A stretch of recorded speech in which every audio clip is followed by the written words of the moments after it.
इथे मी नाश्त्याचं बनवून घेतलं, सोबतच दिव्यांची तयारी केली. आज 33 दिवे दान करायचे होते महादेवाच्या मंदिरात. आपल्या घराजवळच महादेवाचं छोटंसं मंदिर आहे. त्या मंदिरात मी जाणार आहे आणि तिथे दिवे दान करणार आहे. आज अधिक मासाची सांगता आहे म्हणून दीपदान करत असते. आमच्याकडे असते, तुमच्याकडे असते का? कमेंट करून नक्की सांगा. हे छोटंसं महादेवाचं मंदिर आहे, आपल्या घराजवळच आहे, जास्त लांब नाही आहे.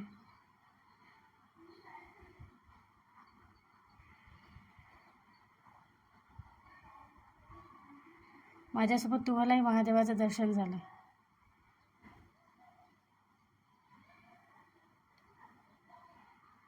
दीपदान करून घरी आली. स्वयंपाक बनवायचा होता, स्वयंपाक बनवला. आज काही विशेष नव्हतं स्वयंपाकामध्ये. भाजी पोळी, डाळ भात, ताक या सर्वांनी जेवायला.